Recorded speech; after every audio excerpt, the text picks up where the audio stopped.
الحمدللہ ہم سارے صاحب ایمان ہیں. زور سے کہتے ہیں الحمدللہ.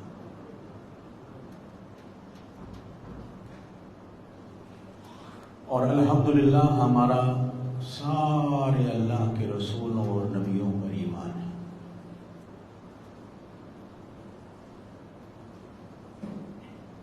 بلکہ ہمارا ایمان اس وقت تک کامل ہی نہیں ہوتا جب تک ہم اللہ کے سارے نبیوں اور رسولوں پر ایمان نہ لائیں.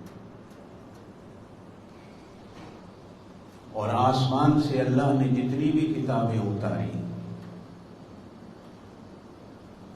اس پر ہمارا ایمان ہے کہ وہ ساری اللہ کی برحق کتابیں تھیں.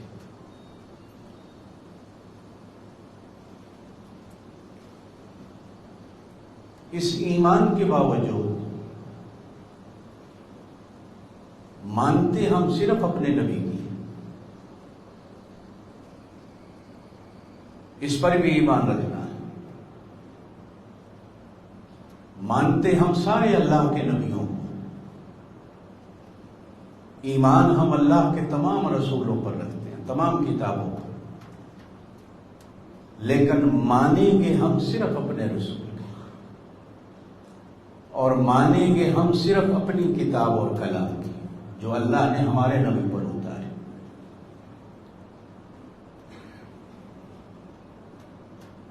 میں جمعہ پڑھنے آ رہا ہوں اپنی مسجد کی طرف، ایک خیال کے طور پر راستے میں حضرت موسیٰ کھڑے ہوں، حضرت عیسیٰ کھڑے ہوں، وہ کہیں کہ ادھر نہ جاؤ، ہمارے ساتھ آؤ اور آج ہمارے چرچ میں، ہمارے عبادت خانے میں جمعہ پڑھو. تو میں کہوں گا نہیں، میں مانتا ہوں آپ کو، آپ اللہ کے نبی ہیں، لیکن میں نے نماز وہ پڑھنی ہے جو میرے نبی نے کہی ہے. میں نے روزہ وہ رکھنا ہے جو میرے نبی نے کہا ہے. میں نے صدقہ خیرات وہ کرنا ہے جو میرے نبی نے کہا ہے. مانتا ہوں آپ کو، لیکن آپ کی مانتا نہیں. یہ کو اور کی میں بڑا فرق ہوتا ہے. مانتا ہوں آپ، میں مانتا ہوں انڈیا ہے، میں مانتا ہوں برطانیہ ہے، میں مانتا ہوں امریکہ ہے، لیکن مانوں گا میں صرف اپنے قانون کی جو میرے ملک کا ہے. میں مانتا سارے اللہ کے نبیوں کو، اس لیے کہ ان کے بغیر میرا ایمان پورا نہیں. آمنت باللہ و ملائکتہ و کتبہ و رسلہ.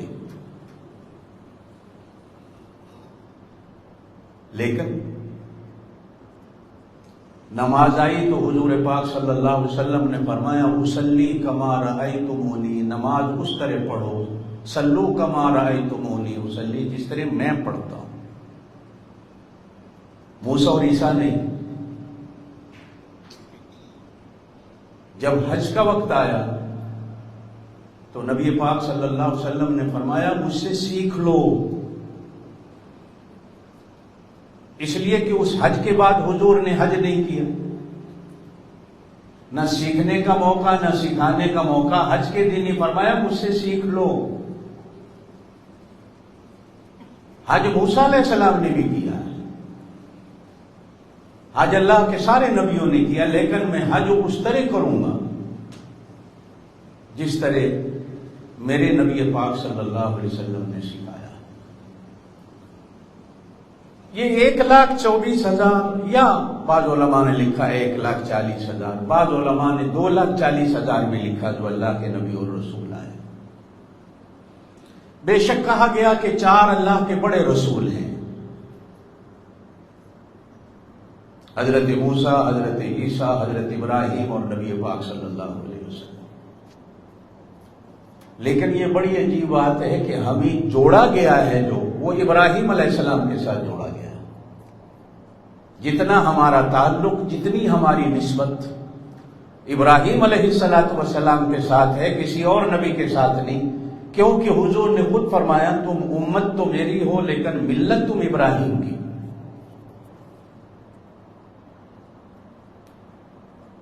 امت کا معنی ہوتا ہے کہ میں جس رسول کی مانتا ہوں، جس رسول کو میں نے دیکھ کے چلنا ہے، جن کی مان کے چلنا ہے۔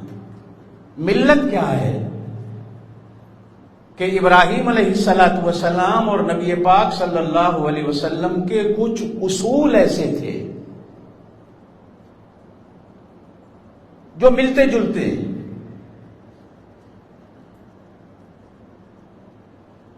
دنیا میں ہر قوم کی، ہر ملت کی کچھ اصول ہوتے ہیں، جیسے بزنس کی کمپنی ہوتی ہیں، ان کے کچھ اصول ہوتے ہیں۔ یہ اصول سال 2 سال کے بعد بدل بھی جاتے ہیں۔ ہر اصول کی ایک فرع ہوتی ہے اصل کی، جس طرح آگے برانچ ہو جاتی ہے۔